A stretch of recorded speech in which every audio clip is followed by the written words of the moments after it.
तो अब हम इस वीडियो के ज़रिए प्रश्नावली 1A में लिखे दूसरे प्रश्न को सॉल्व करेंगे, जो कि इस प्रकार से है।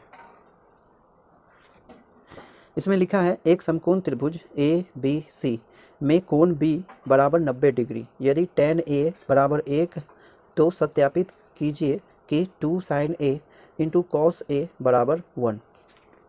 यानी इस सवाल में हमें एक समकोण त्रिभुज दिया गया है, इस प्रकार से है। इसे हम ड्रॉ कर सकते हैं। एक समकोण त्रिभुज, इसका नामकरण बताया जा रहा है ABC। इसमें एंगल B 90 डिग्री है, ठीक ना। और इस एंगल के रिस्पेक्ट में यहाँ पर दिया गया है एंगल B बराबर 90 डिग्री दिया गया है, और लिखा है tan ऑफ A, यानी इस एंगल का टेंजेंट जो बताया जा रहा है वो है 1, ठीक ना, इस प्रकार से। और इन डेटा के आधार पर हमें साबित करना है, लिखेंगे साबित करना है कि 2 sin A into cos A बराबर 1, यह हमें साबित करना है, ठीक ना। तो इस प्रकार से जो साबित करना है, उसे साबित करने के लिए जो डेटा दिया गया है उसी को फॉलो करते हुए आगे बढ़ेंगे। लिखेंगे चूँकि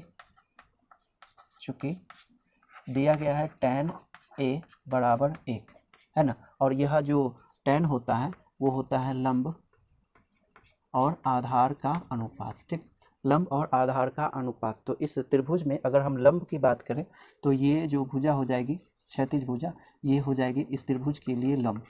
क्यों लंब होगी ये? लंब तो हमेशा समकोण के साथ सीधी खड़ी लाइन होती है, तो यहाँ पर सोई हुई लाइन को हम आधार मानते हैं, लेकिन यहाँ पर हम लंब इसी को मान रहे हैं। ऐसा क्यों?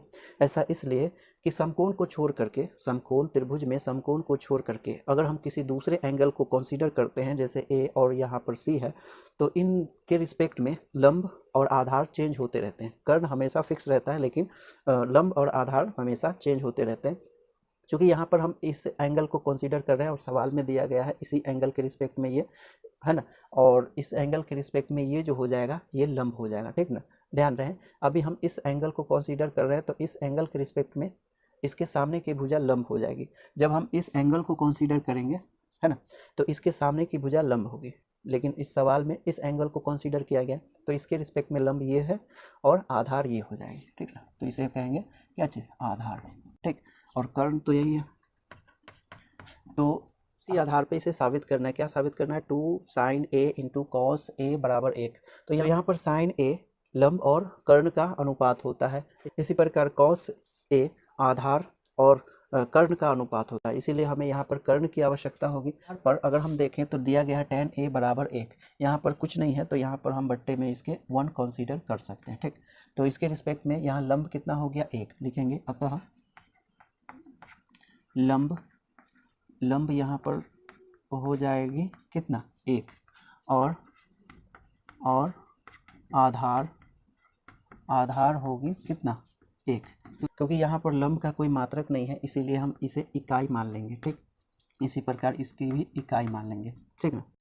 तो यहाँ पर लंब मिल गया और आधार मिल गया, लेकिन कर्ण हमें चाहिए ना, तो कर्ण निकालने के लिए पाइथागोरस परिमेय लगाएंगे। लिखेंगे चूँकि किसी समकोण त्रिभुज में कर्ण का स्क्वायर बराबर होता है लंब का स्क्वायर और प्लस आधार का स्क्वायर, इतना। तो यहाँ पर कर्ण का स्क्वायर है, लेकिन हमें तो कर्ण चाहिए, तो लिखेंगे इस प्रकार से कर्ण बराबर रूट ऑफ लंब का स्क्वायर प्लस आधार का स्क्वायर, है ना, इतना होगा। यहाँ पर लंब 1 है और प्लस आधार भी 1 है, तो 1 का स्क्वायर उसका रूट, ठीक। ये हो गया 1 और प्लस 1, कुल मिलाकर के 2 हो जाएगा, तो रूट 2। इसीलिए कर्ण बराबर लिखेंगे यहाँ पर, या कर्ण बराबर रूट 2, इस प्रकार से हो गया।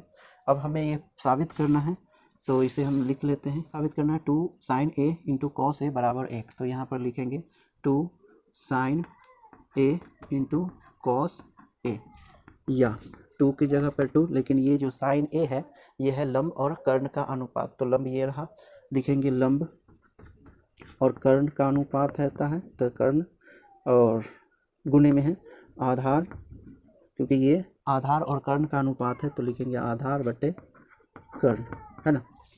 या 2 इंटू लंब कितना मिला है 1 इकाई है तो 1 लिखेंगे, और कर्ण कितना मिल गया √2 तो लिखेंगे √2। इसी प्रकार से आधार है 1 इकाई तो लिखेंगे 1, और कर्ण कितना है √2 तो लिखेंगे कितना √2। ठीक, अब इसे सॉल्व करें इधर तो हो जाएगा 2 इंटू √2 गुने √2, कुल मिल करके कितना हो जाएगा, ऊपर से ऊपर गुना करेंगे 1 एकम 1, √2 गुने √2 तो हो जाएगा कितना 2, तो 2 से 2 कैंसिल हो जाएगा, बचेगा 1, है ना। तो कह सकते हैं ना, अतः 2 into sine A into cos A बराबर कितना 1 होता है। ठीक, ये हो गया तो लिखेंगे क्या चीज़ प्रूफ, यानी प्रमाणित। ठीक ना, तो इस तरीके से हम इसे प्रमाणित कर सकते हैं।